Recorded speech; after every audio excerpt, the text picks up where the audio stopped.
Hey everybody, it's Jason Blaha here, and it seems like a lot of people have really appreciated me covering shit hit the fan topics lately. So today I want to talk to you guys about 3 things that you should consider stockpiling or having on hand in the event of the apocalypse, and why. And these aren't necessarily your common items. Everyone thinks about stuff like ammo, water filtration, canned goods. Those are normal. That's normal stuff. But things that people don't think about that could become extremely invaluable in both short-term or long-term raw scenarios. For those not familiar with that term, that means without rule of law. Basically, a major disaster that shuts everything down for a few weeks, that could be a minor one. Even Hurricane Katrina was technically a minor raw situation out in parts of Louisiana. But there could be long-term ones also. And again, we're talking about either a major revolution, World War III in which supply lines get cut down, a solar flare or a hemp attack takes out the electrical grid. We lose most of our oil refineries, therefore shipping and supply lines through the country get cut down. What become extremely valuable things to have on hand that are relatively inexpensive to stockpile? All right, number 1, whiskey. Because, in the event of the apocalypse, we all want to get whiskey bent and held down. No, that's actually not true. You probably don't want to be drunk for a little while when things first go bad. You're going to want to keep your wits about you for a while. But whiskey, anything 40 proof or higher, has some specific medicinal purposes. Now, we'll get into that in a minute, but the trade value of it alone. Things have been down for a while. Supply lines have been down for a while. People like to drink. All right, a lot of alcoholics out there. There are going to be a lot of alcoholics who might have good stockpiles of stuff. There are going to be alcoholics who have established trading posts or trading of some type. Whiskey is going to be very, very valuable to those people. And not just necessarily people who are alcoholics. What about people who are just stressed about the whole situation? Let's be realistic here. People are going to want some stress relief, and there's nothing like a good shot of whiskey every now and then for stress relief. Once supply lines have reestablished a little bit, or at least trade is reestablished, you're trading locally with people again at some point, liquor is going to be pretty valuable. And it's fair to say that when things first go bad, if there's rioting, looting, things like that, the liquor stores are all going to be cleared out first. There are going to be idiots hitting the liquor stores on the first day. Power supply goes down, the power grid goes down completely, and we know it's not coming back up for a while. Supply lines are stopped. Every idiot's going to go hit the liquor store.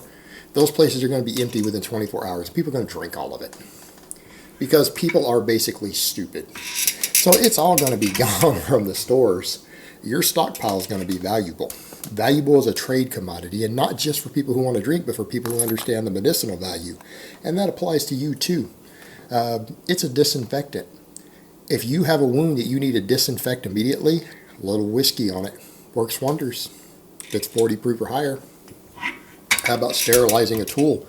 You've got to pull a piece of metal out of you, a big splinter, minor bullet wound that you can survive. It's got to be gotten out of you or someone in your group, someone who's with you.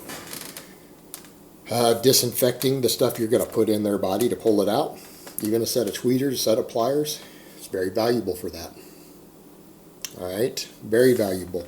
What about even minor dental work when people have to go back to basic, horrifically bad dental practices because there aren't going to be many dentists. People are going to have to extract tooths and things. Whiskey is going to be really valuable for sterilizing all that stuff that goes in there, preventing infections. How about as a painkiller? Same thing. You got to dig a bullet out of somebody, perform a minor surgery, stitch them up, extract a tooth. Painkillers are going to be in short supply. 5 to 10 shots of whiskey work wonders. As a painkiller, it will work wonders, and it's sure better than nothing. So as a trade commodity and a medicinal item, a potentially life-saving medicinal item, whiskey is going to become extremely valuable in those situations. All right, speaking of medicinal stuff, how about sulfur? Not that hard to get a pound of sulfur. People would say, well, what do you need sulfur for? Fire starting? Yeah, well, that's one extremely valuable use of it. Matches used to be old school matches. They were just sulfur glued to a stick. All right, sulfur is a fantastic fire starter, even in very, very small quantities. Extremely useful for that. But it has a more valuable use. And this was, even 100 years ago, this was used in warfare to sprinkle on wounds. I mean, the military knew this. Military doctors, military medics knew this. Sulfur is an antibiotic. Is it as good as our modern antibiotics? No, it's not anywhere near as good as broad spectrum antibiotics we have today. It's not even really better than penicillin. What if you don't have penicillin? What if you don't have penicillin or amoxicillin or any of these other broad spectrum antibiotics? You've got a wound. You know what? If you got a pound of sulfur on hand, you can afford to sprinkle a little drop of sulfur on every single cut and scrape you get. Because what you need to realize is that if you're in a world where you're not going to have antibiotics in medical care, you damn well better treat every single wound that you get. When you don't have access to a hospital, you can't risk getting an infection, because infections can kill you. Anything from a little minor graze to a good-sized cut or a big scrape or something, again, you're not going to have access to good medical supplies all the time. You're not going to always have good medical supplies. That's where that whiskey comes in. A little dab of whiskey and then sprinkle some sulfur on any big scrape or cut or bruise you get, or any wound that you get. Your odds of getting an infection go down exponentially. You are starting to get an infection of any type. Sulfur can be ingested as an antibiotic. Is it a great one? No. But it's probably got a 50% chance of knocking out at least a minor infection when you start to develop one. So you can use it on the wound directly, and you can eat it and consume it for its antibiotic properties. It might save your life. So yeah, it has multiple uses, and it's not that expensive. You can get a pound of sulfur and have it on hand. It's not that hard to get. And again, amazing fire starter, one of the best naturally found antibiotics out there. It gets the job done. And I'm not talking about homeopathy and this holistic stuff. Oh, you could rub garlic. All right, those are the people who are going to die. People who think that's going to keep them alive. They're going to rub some garlic on a wound. Those people aren't going to make it. But sulfur actually is a legitimate antibiotic. So it would be a good idea to have some on hand if you're going to be a prepper. You're going to be prepared for things. And it's not that expensive, and you can store it away somewhere. Again, good item to have. All right, number 3, salt. Salt has been historically one of the single most valuable substances in human history. Now, everyone with wilderness survival, anyone who's been trained in wilderness survival, whether it's been privately trained for people who go out on various expeditions, or people who are trained in combat for it, trained by the military, they all know the use of salt, at least even for staying alive. We need salt to live. All right, animals even seek out salt. Animals seek out salt. They seek out caves that have salt and stuff in them, salt deposits, because they know that they need it. Anytime you are sweating and you're not getting enough electrolytes in your system, you can sweat out so much salt that you start to get dehydrated, you cramp up, and in some cases you can actually die of a heart attack from not enough salt. And that doesn't mean you're in bad shape. It just means you got depleted of electrolytes that you need, and your heart can stop beating. Your muscles can stop working. Salt, when you are particularly on restricted calories, sweating a lot, and you don't have access to all these processed foods, all the preservatives we have in them, can keep you alive. It's extremely valuable, and people who are trained in wilderness survival know how to watch for the signs of salt depletion. All right, salt depletion is very, very serious. Having salt, having access to it, is extremely invaluable in world situations to where you could find yourself subject to prolonged physical activity, forced marches, having to be very active, particularly in extreme temperatures when it gets hot in the summertime. You don't have air conditioning. Salt is very, very valuable. It can keep you alive. Furthermore, what do we preserve our food in? What are all of our canned goods preserved in? They're preserved in salt. It is an amazing preservative. Well, what happens when you have meat that you can't cook right now? Or even you do want to cook it and preserve it? Salt. Sure, you can smoke meat, you can make jerky, you can do stuff with it, but you know what? That produces a smell. If you're curing meat using heat and you're going to smoke it and everything, people can smell that from a really long way away. And if they're hungry, it's going to start to smell pretty good. that might lead people to you in some cases. And if you're not wanting to be found, salting your meat, because you don't have ice to pack it in. It's not frozen. It's not wintertime. It's a warmer month. Fresh meat spoils really, really fast, at least where humans can't eat it. Humans can't eat carrion, unlike some other animals. It's dangerous to us.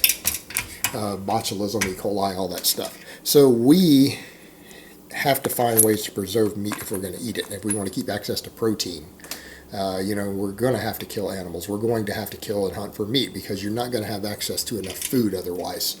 But fresh meat, you're going to need a way to preserve it. Salting your meat is a time-proven method. Been used for thousands and thousands of years. That's something you should probably learn how to do, but having salt on hand. And you know what? Salt is a valuable trade commodity. You know what? Same thing. If you've got a place to stay put, you want a good trade good, having 100 pounds of salt on hand. Get some big block salt. Get yourself a 50-pound block of salt. Now that's valuable. And it doesn't have to be this expensive special Himalayan salt. You can just get some big plain old rock salt. You can get a slab of salt. Get a block of salt to have stored away. It could be useful, or you could do it in bags or whatever. But it's cheaper to buy it bulk in a big slab. Salt, because of the trade value, not just preserving your own meat and other stuff, but as a trade good. Again, valuable trade commodity, because anyone who's survived any sort of major shit hit the fan scenario, depending on how bad it is, if things got really bad, the people who survived have probably, most of them have figured out the value of salt by then. That's worth something to you. In fact, you want to talk about with a total electric grid down, supply lines now, no fuel, no electricity, or minimal amounts. You talk about what sort of place would be valuable to get a hold of and take over. How about a salt line?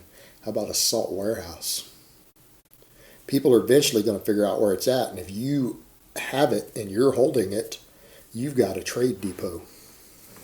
Salt is going to be worth a fortune. People will bring you stuff for your salt. I mean, if you're sitting on a warehouse full of salt that you're holding in a defensive position and you're willing to do trade, people will bring you food, they'll bring you water, they'll bring you stuff to trade for that salt. You're going to be in possession of a very, very valuable trade commodity, and it's one that's not going to spoil, it's not going to go bad, it's going to be worth something for a very, very long time. Just throwing that out there. Again, the sort of place you want to think about. Salt is going to be very, very valuable. So again, if you could actually take over and hold a big supply of salt somewhere, people will come to you for trade. Word will get around. You've got something worthwhile at that point. So, to recap the 3 items again that people don't always think of, they could be extremely invaluable if the shit hits the fan in an apocalypse. Going to be whiskey. You guys thought I was going to say whiskey, women, and weed, didn't you? No, but it's whiskey, sulfur, and salt. All right, guys, but that's really all I have to say on that today. I hope it's been informative, and I will talk to you guys next time.